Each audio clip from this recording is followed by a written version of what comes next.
Hey guys, welcome back to the channel. This video we're going to look at is cryptocurrency in a bear market.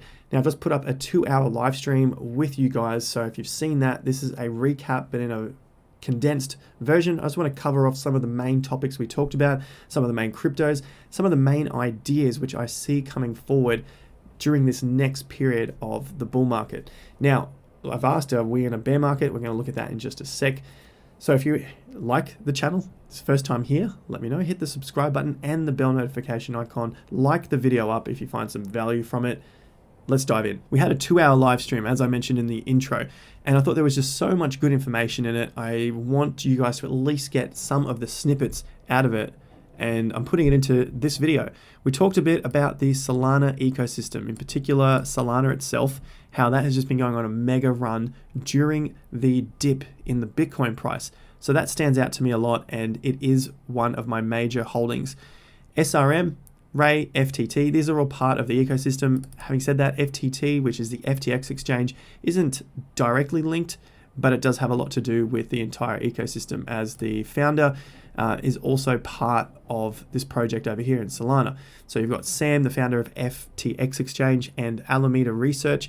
This is all part and parcel in the same ecosystem, and they look like they're going to be doing really, really big things. Well, they already have done big things, but it is only now that it's starting to come out into the marketing space across YouTube and Twitter and all the rest of it, which is where people are starting to see the huge potential in the space as a potential competitor to, say, the BSC, the Binance Smart Chain. Not a competitor to Ethereum, is going to work alongside Ethereum.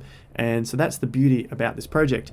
We also looked at Bitcoin and where that's sitting currently after it's 11 days down. It has gone down 11 days. And today, in the last few hours, we've just seen Bitcoin start to creep up a little bit, hitting around 52,500 at the time of this video. So we'll check that out in the chart as well. And we've also recapped in the live stream all of the price data and the price analysis along the way throughout that journey of 11 days down. Ethereum, we're going to talk about some large caps, how the marketing is easy. That's what we're talking about in the video. And sponsored small caps, exiting crypto plan, upcoming trends. I see that in the DeFi space, and of course the Solana ecosystem. And then lastly, just a few of these links. So let's move first to the market caps. Coming back to that $2 trillion market cap, we're at 1.9 trillion.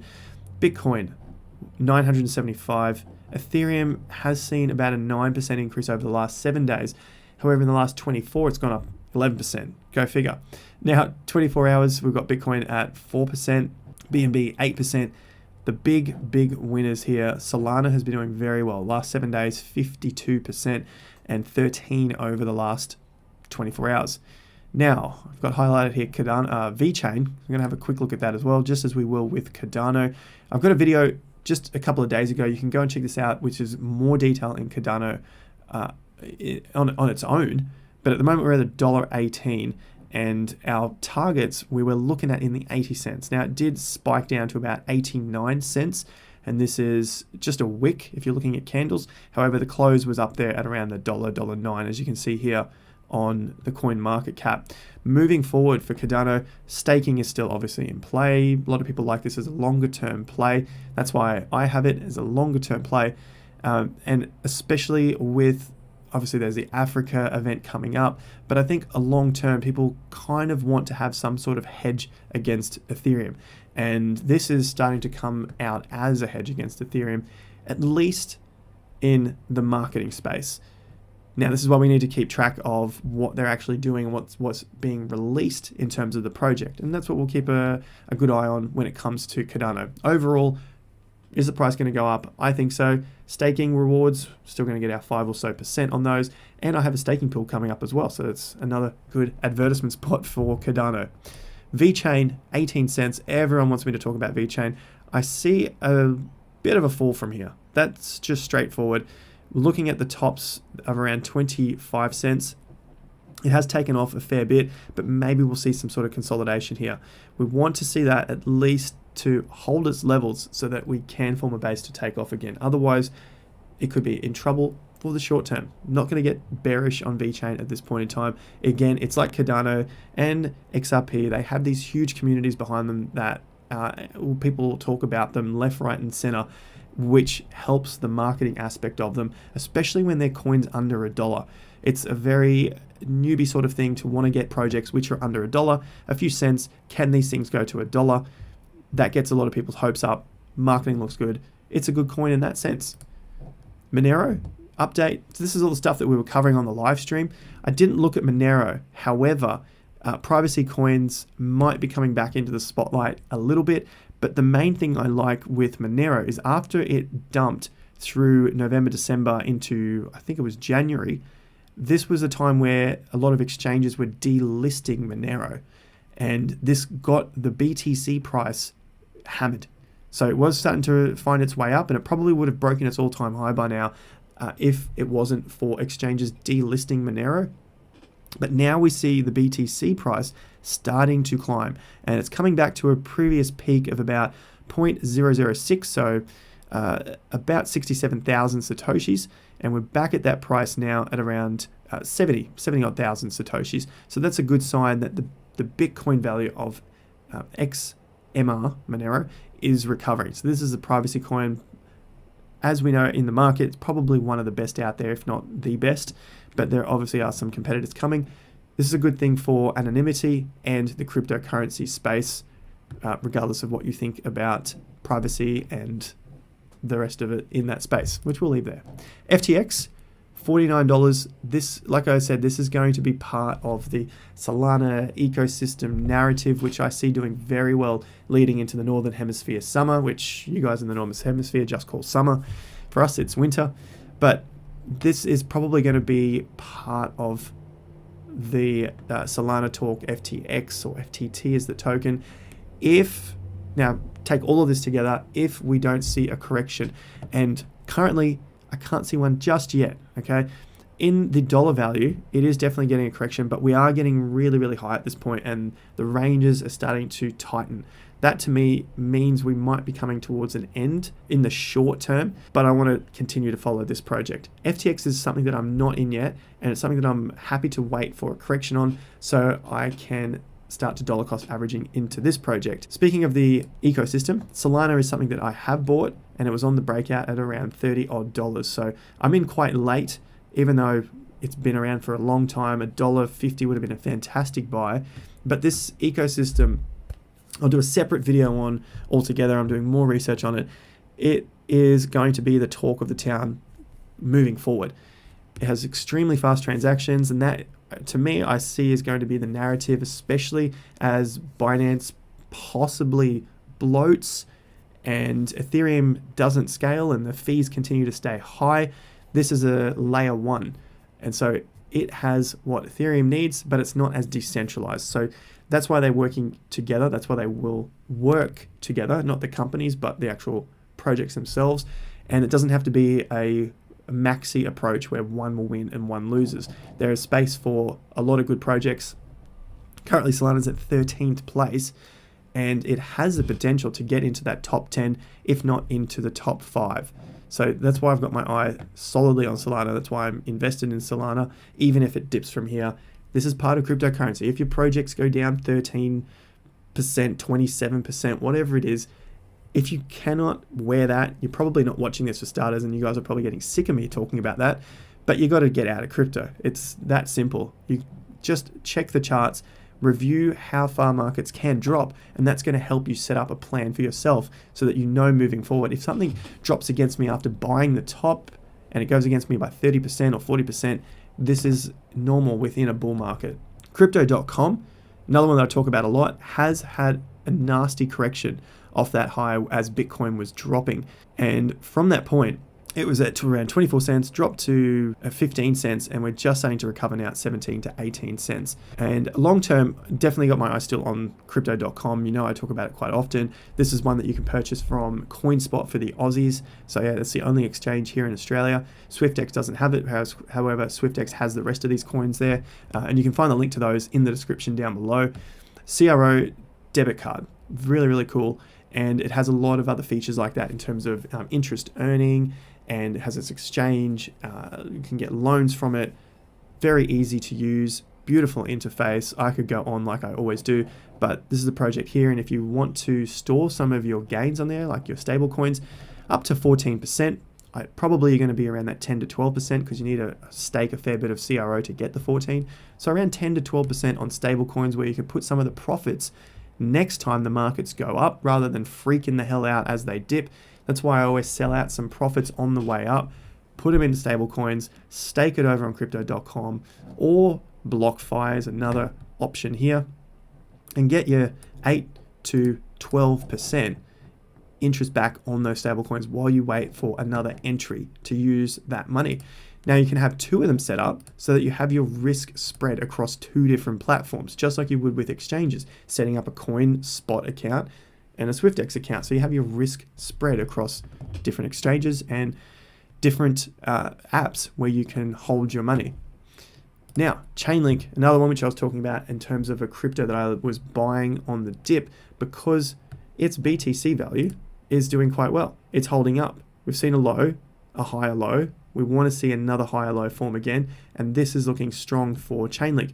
The yellow line is the Bitcoin value. I want to see it go up in Bitcoin value because I know long term, well, I believe long term that Bitcoin is going to increase in its dollar value. So if I can increase the Bitcoin value that I'm holding in another cryptocurrency, I'm going to do even better. And that's why I hold another cryptocurrency, not just for the US dollar value increasing.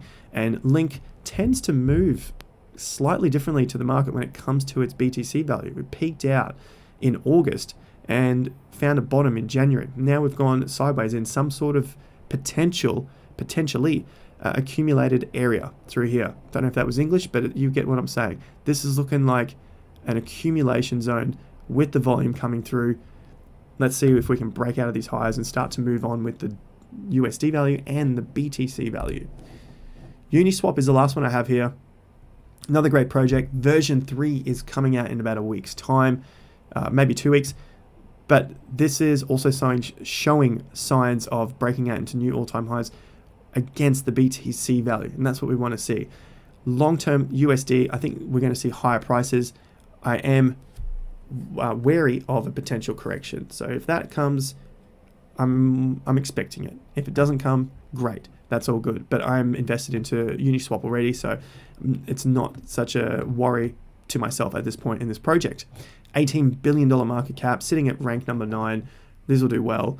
These big cap projects is something that I talked about rotating into, especially when the market is a little bubbly or Bitcoin is down and the prices are looking reasonably good because they have held their Bitcoin value. Taking a look at Bitcoin like we did in the live stream, we've really recapped this 11 days down. This was the top that was put in on the 14th of April, down to the low yesterday, which hit $47,000. And you know, if you watch the previous Bitcoin videos on the channel, how we called this, why we called this, the low that we're looking at, the 50% hit, all looking really, really good in terms of a nice price cluster around that high $46,000 level. I wanted to get a little bit further down for new money to enter Bitcoin, my new money that is, to enter Bitcoin. I'm not too concerned about this 1 day up so far. We're only a few hours into the new trading day. That anything could happen. This could end up closing down lower. It could close a hell of a lot higher. It could get rejected at 55 or 56, 54K and then come back and find a higher low. Overall, this is looking like a good at least short-term bottom. Maybe it's a longer-term bottom, but I still have my eyes set on just a tad bit lower, especially after 11 days down. That's unprecedented. We haven't seen 11 days down in Bitcoin's history. So I'm wanting to see what happens next from here. If we happen to get a V-shaped recovery and we go straight up, great.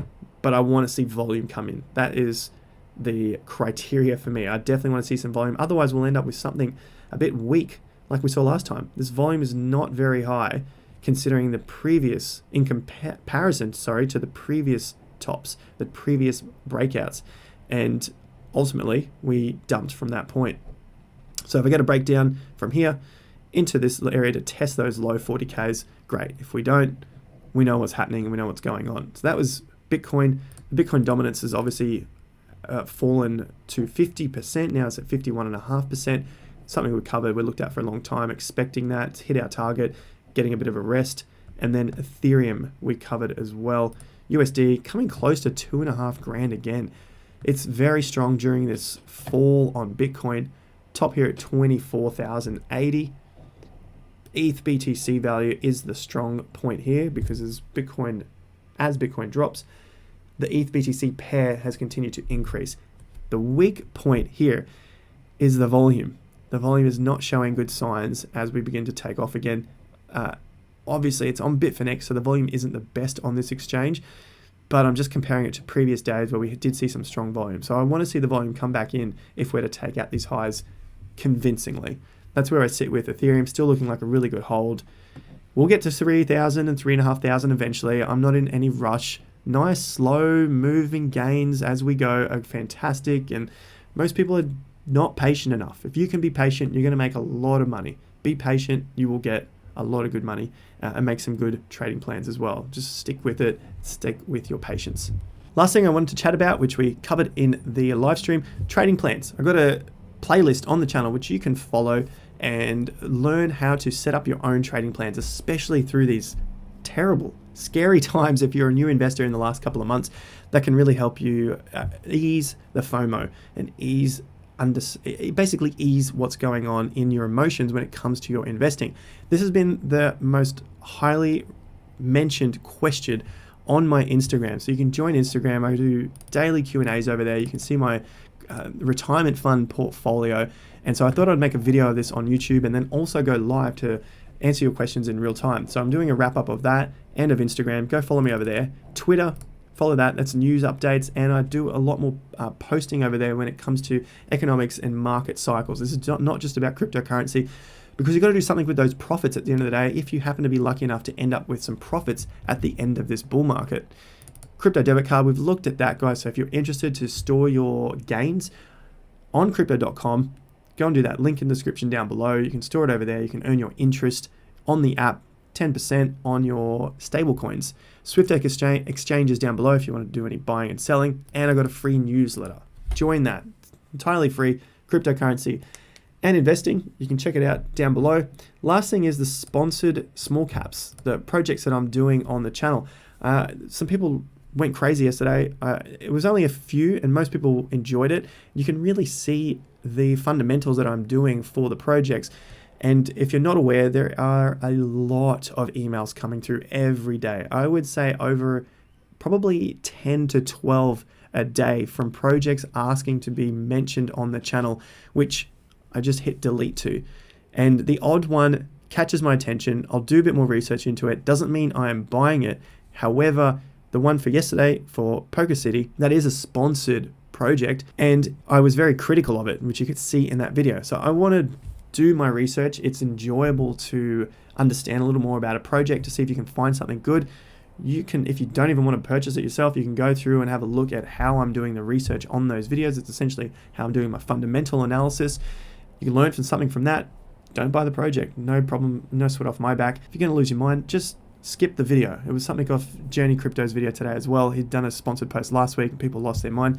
Totally get what he's saying, but there are dozens of projects which are asking. Some of them look good, and I want to do a little more on it because I think the marketing might be okay or the project might be okay. And as small caps, there may be some potential in them, and that's where the potential 10, 20, 50, 100 X's will lie. There's going to be something wrong with them, which is why they are so cheap. It's very few and far between which are fantastic from the get-go, and if they are, they usually sell out drop of a dime, and it's very difficult to get in. So we've got to do a little more research into those. I thought I'd just talk about that briefly in the video and wrap it up from that point. There will be some more coming up, definitely more cryptocurrency content, economics coming up. I got some stuff on property cycles. I got some interviews with bigger cryptocurrencies as well, some of the interesting stuff that you guys have been asking about. So I'm getting onto those. Thank you very much for joining me. Like, share, subscribe, comment down below. You know all the good stuff. Hit that bell notification icon, and I'll see you over on Instagram, Twitter, or on the free newsletter. Remember, until next time, have more fun to get more done.